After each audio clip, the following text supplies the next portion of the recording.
ये तो हमको मुश्किल ये होगी कि हम फ़ोन पे करें या जब शाम को यात्रा पूरी हो दिन भर की तब करें, तो उसमें दुश्वारियाँ आती हैं।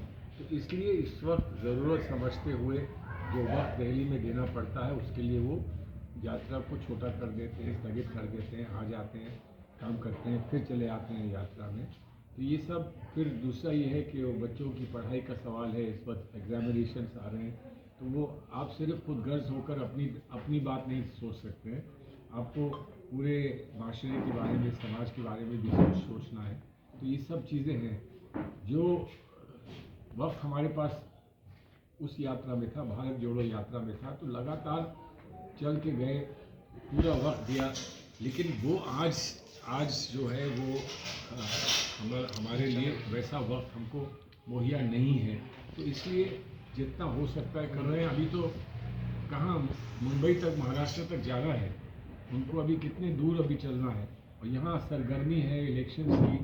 तो इसलिए आज अच्छा ये हुआ कि आज सब कुछ तय हो गया समाजवादी पार्टी के साथ। आज हम लोगों ने फैसला कर लिया, राहुल गांधी वहाँ मौजूद थे, उनसे जो बात करनी थी वो बात भी हो गई।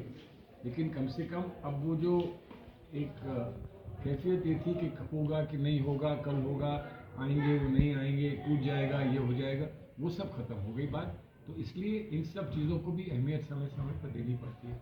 क्या कारण है कि एक सशक्त पार्टी है सत्ता पक्ष की, उसको उससे लड़ने के लिए इंडिया अलायंस बनाया गया है, धीरे धीरे बिखर रहा है? जैन के बाद कई दल इधर चले गए, क्या कारण नहीं रहा, कोई नहीं गया है, सिर्फ एक पार्टी गई है, जेडीयू गई है, और कोई पार्टी नहीं गई है। नहीं, आरजेडी भी तो गई है यहाँ से, आरएलडी यूपी से।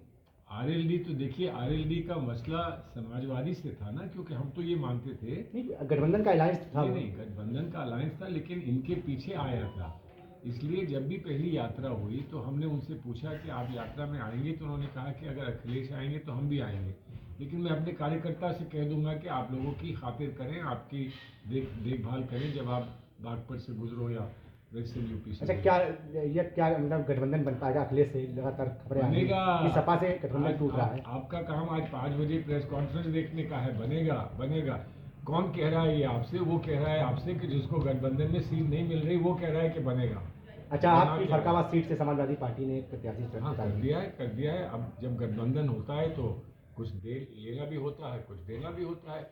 अब वो तो हम लोग आपस में बात करा के जो भी फैसला करते हैं उसको उस फैसले पे सभी लोगों को पाबंद रहना होता है। एक बहुत बड़ा मुद्दा चल रहा है, राहुल गांधी ने भी युवाओं से बात की है, ये पुलिस भर्ती थी, उसमें जो पेपर लीक हुआ है उसको लेकर क्या कहना चाहेंगे आप? कहना है कि अच्छा है कि आज दिन भर राहुल गांधी ऐसे लोगों से मिल रहे थे जो कहते थे कि 10 साल हो गए हैं, जब भी हम बैठते हैं, टेस्ट में बैठते हैं, इम्तहान में बैठते हैं तो पेपर लीक हो जाता है।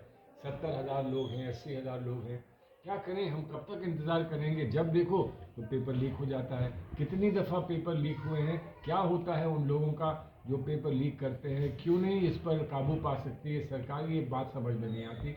अब हम तो बेबस हो जाते हैं, यही कह सकते हैं कि हम इस बात को उठाएंगे, आप लोगों के सामने रखेंगे, और हम सरकार में आ जाते हैं तो फिर इस पर सख्त से सख्त कार्रवाई होगी, कड़ी कार्रवाई होगी, यही हम कह सकते हैं। और इस वक्त तो और कुछ कह नहीं सकते हैं। अफसोस है इन बच्चों के लिए जो बेचारे मेहनत करते हैं, मेहनत करने के बाद फिर उनको कुछ मिल नहीं पाता, 2 साल 3 साल 4 साल 6 साल इंतज़ार करते हैं, तो उनके लिए बड़ा अफसोस है और हमदर्दी है उनके लिए।